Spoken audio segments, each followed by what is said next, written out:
اگر آپ نے ابھی تک ہمارا چینل سبسکرائب نہیں کیا تو ابھی سبسکرائب کریں اور بیل آئیکن کو کلک کر کے ہماری لیٹسٹ ویڈیوز کے بارے میں اپڈیٹ جانیں. سبسکرائب کیجئے اور ہم آپ کو لیے چلیں گے آپ کی فیورٹ ویڈیو کی طرف. حضرت امام زرقانی نے یہاں ایک بڑا خوبصورت واقعہ لکھا ہے کہ ایک دن حضور سیر کرتے کرتے مدنی زندگی میں باہر تشریف لے گئے. وہاں ایک قافلے نے پڑاؤ کیا ہوا تھا اور ان کے اونٹ چل رہے تھے. ایک سرخ رنگ کا اونٹ حضور کو پسند آ گیا. قافلے والوں سے پوچھا اس اونٹ کو بیچتے ہو؟ انہوں نے بیچنا تھا یا نہیں بیچنا تھا. حضور نے پوچھا تو کہا ہاں بیچتے ہیں. میرے شیخ کہتے ہیں میں دل ویچا میں جگر ویچا جے پیارا محمد آ جاوے, نہیں میں اپنا سارا کر ویچا جے پیارا محمد آ جاوے. انہوں نے بیچنا تھا یا نہیں؟ کہا جی ہم بیچتے ہیں. اچھا کتنے کا بیچتے ہو؟ کہا جی اتنے کا. سودا طے ہو گیا. حضور نے فرمایا کہ میں کوئی تاجرانہ غرض سے تو آیا نہیں تھا کہ میں قیمت ساتھ لے کے آتا. میں تو سیر کرتا ادھر آ نکلا اور تمہارا اونٹ مجھے پسند آ گیا اور میں نے اس کا سودا کر لیا. ایسا کرو کہ اونٹ مجھے دے دو اور میں شہر جا کر کے اپنی اس کی اونٹ کی قیمت تمہیں بھیج دیتا ہوں. انہوں نے کہا میں منظور ہے. حضور نے اونٹ پکڑا اور چل دیے. اور جب حضور جا رہے تھے تو وہ حضور کو دیکھتے رہے اور جب آقا کریم نظروں سے اوجھل ہو گئے تو وہ دلوں پہ ہاتھ رکھ کے کھڑے ہو گئے. تھوڑی دیر کے بعد سکتے سے جب باہر آئے تو ایک دوسرے سے پوچھنے لگے یار یہ شخص جو اونٹ ادھار لے گیا اس کا پتہ پوچھا تھا کسی نے؟ جب کسی کو نقد سودا دیا جائے تو اس کا عطا پتہ پوچھنے کی ضرورت نہیں ہوتی, اور جب کسی کو ادھار دیں تو یا آپ اسے جانتے ہو یا درمیان میں کوئی ضامن ہو یا کوئی چیز گروی رکھی جائے. اور کہا ایک شخص آیا, تم نے اس کو اونٹ دے دیا, اس کا پتہ بھی نہیں پوچھا, اس نے کوئی درمیان میں ضامن بھی نہیں دیا, تم نے کوئی شے بھی گروی نہیں رکھی اس کی, تو یار تم سب کی عقل پہ پردہ آ گیا, اس کا پتہ تو پوچھ لیتے, قیمتی اونٹ لے گیا. ایک بولا یار جب وہ باتیں کرتا تھا منہ سے پھول جھڑتے تھے. اذا تکلم رؤیا کالنور یخرج من بین ثنایاہ. کہا میں تو اس منظر کو دیکھتا رہ گیا. دوسرا کہنے لگا یار جب وہ جو ہے وہ مسکراتا تھا سامنے والے پہاڑوں پہ عکس پڑتا تھا. اذا ضحک یتلالع فی الجدر. تیسرا بولا یار میں تو اس کی آنکھیں ہی دیکھتا رہ گیا. کیا خوب سجن دیاں اکھیاں نے, کیا خوب سجن دیاں اکھیاں نے جویں پر کے سرائیاں رکھیاں نے. تو اجے میرا یار نہیں ڈٹھا جنوں ویکھ کے چن شرماوے. ادھی راتی دن چڑھ جاوے جیو رخ تو نقاب اٹھاوے. تے جیو نکلے سیر کرن نو سارا گلشن سیس نواوے. اتے دھرتی لف لف جاوے جے ہاتھ پھلاں وچ رکھدا ہاتھ پھلاں تو ود جاوے. نین نشیلے مست رسیلے وچ سونا کجل سہاوے. اکھ اگڑے تے انج پیا جاپے جویں میں خانہ کھل جاوے. توبہ توبہ حسن سجن دا چال نہ چلی جاوے. بجلی ڈردی لشک نہ مارے متا بے ادبی ہو جاوے. تے جے او کھولے پیچ زلف دے اتے راہی راہ پل جاوے.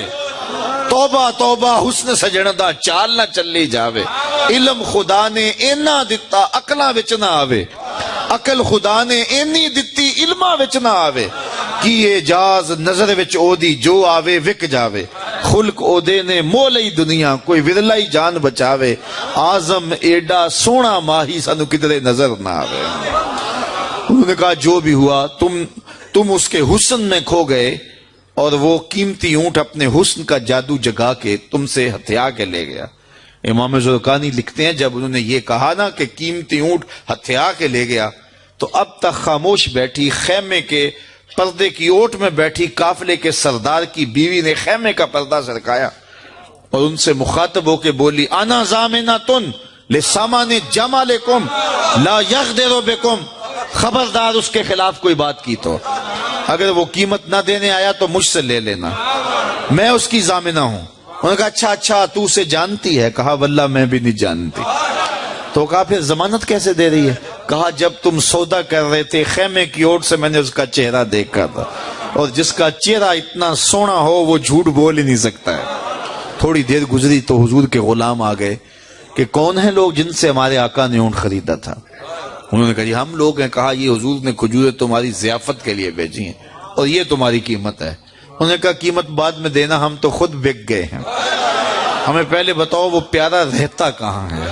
تو کہا یہ نخلستان مدینہ جو سامنے دکھائی دیتا یہی ڈیرے ہیں اس محبوب کے. تو امام زرقانی لکھتے ہیں سارا قبیلہ, اس قبیلے کا نام تھا وفد طارق, وہ سارے کا سارا وفد تارک اٹھا اور مدینہ المنورہ پہنچا اور حضور کے قدموں میں جا کے بیٹھ گیا. تیری تک کے ادامہ میں مرید ہو گئے. تو چہرہ اتنا خوبصورت تھا. اللہ اکبر. دیکھنے والے کہا کرتے ہیں اللہ اللہ، یاد آتا ہے خدا دیکھ کے صورت تیری. تو کسی سے اگر پیار اس لیے کیا جاتا ہے کہ وہ سونا بڑا ہے تو پھر آؤ نا اس سے پیار کیجئے جو اتنا سونا ہے کہ پیر مہر علی بول کے کہنے لگے مکھ چند بدر شاہ شانی ہے، متھے چمک دی لاٹ نورانی، کالی زلف تے اکھ مستانی ہے، مخمور مد بھریاں. اعلی حضرت بریلی سے بول رہے ہیں، ذرا لہجہ دیکھیے کتنا خوبصورت ہے. بلبل نے گل ان کو کہا. بلبل کی منتہائی پرواز تو یہ کسی کو پھول کہتے، وہ پھول سے آگے تو سوچ نہیں سکتی، لیکن اس نے بھی پھول کہہ دیا. بلبل نے گل ان کو کہا، کمری نے سروے جاں فضا، حیرت نے جھنجھلا کے کہا یہ بھی نہیں وہ بھی نہیں. خورشید تھا کس زور پر کیا بھڑ کے چمکا تھا کمر، بے پردہ جب وہ رخ ہوا یہ بھی نہیں وہ بھی نہیں. وہ حسن دیا اللہ نے اپنے محبوب کو. تو کسی سے اگر اس لیے پیار کیا جائے کہ وہ سونا بڑا ہے تو مجھے بتاؤ کہ حضور جیسا سونا زمانے میں کوئی ہو سکتا ہے؟ اللہ اکبر. سارے حسن حضور کے قدموں سے پھوٹتے ہیں. اور مجھے اتنا اچھا لگتا ہے یہ شعر اعظم چشتی مرحوم کا کہ اس نے پتہ نہیں کہاں بیٹھ کے یہ شعر لکھ دیا کہ سمجھا نہیں ہنوز میرا عشق بے ثبات، سمجھا نہیں ہنوز میرا عشق بے ثبات، تو کائنات حسن ہے یا حسن کائنات، تو کائنات حسن ہے یا حسن کائنات. تو اگر کسی سے اس لیے پیار کیا جاتا ہے کہ وہ خوبصورت بہت ہے تو پھر بتاؤ حضور کے حسن، یار حضور کے چہرے کا جمال اور رنگ اور شان تو پھر حضور کا چہرہ ہے نا.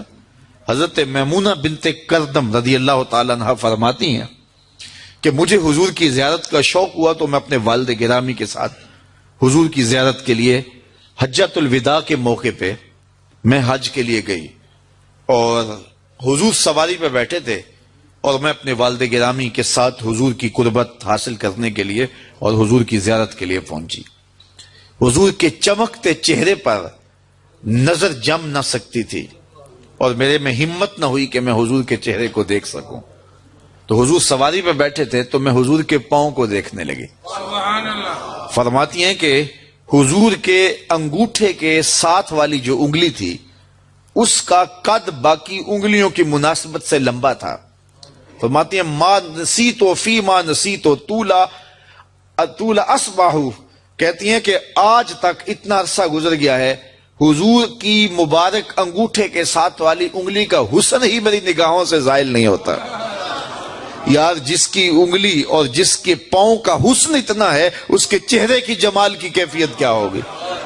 وہ کسی شاعر نے کہا تھا نا کہ قدموں پہ جبیں کو رہنے دو چہرے کا تصور مشکل ہے، قدموں پہ جبیں کو رہنے دو چہرے کا تصور مشکل ہے، جب چاند سے روشن ایڑی ہے رخسار کا عالم کیا ہوگا، جب چاند سے روشن ایڑی ہے رخسار کا عالم کیا ہوگا. تو حضور علیہ الصلوۃ والسلام کے حسن اور حضور کے جمال کی وجہ سے اگر پیار کیا جائے تو پھر مجھے بتاؤ کہ حضور علیہ الصلوۃ والسلام سے بڑھ کر کائنات میں حسین کون ہو سکتا ہے، خوبصورت کون ہو سکتا ہے. تو اس لیے ہماری محبتیں اور ہماری عقیدتیں حضور کی بارگاہ میں دست بستہ حاضر ہوں. اب کسی سے اگر پیار کر لیا جائے تو اس پیار کے تقاضے کیا ہیں؟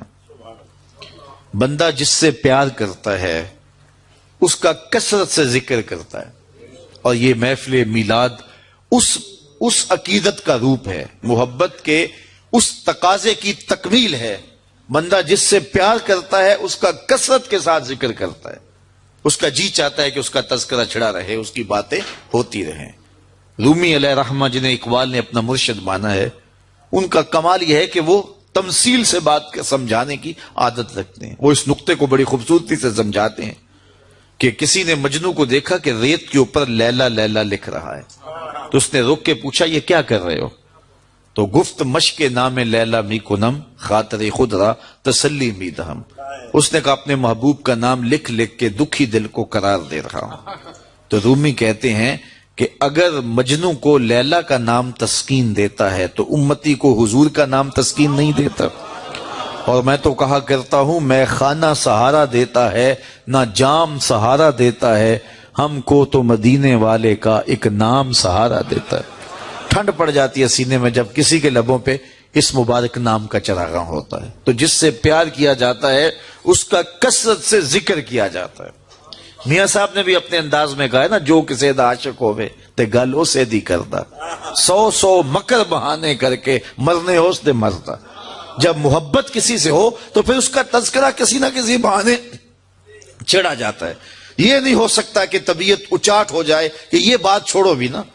میں مختلف جگہوں پہ جاتا ہوں تو بعض لوگ پرچیاں دیتے ہیں جناب میلاد النبی کے ثبوت کے حوالے سے بھی کوئی بات کیجئے، تو میں کہتا ہوں کہ دلائل کی زبان میں ہمارے علماء بات کرتے ہیں اور کمال کر دیتے ہیں، لیکن میں کہا کرتا ہوں اپنے سادے لہجے میں، کیا حضور کے ذکر کے لیے بھی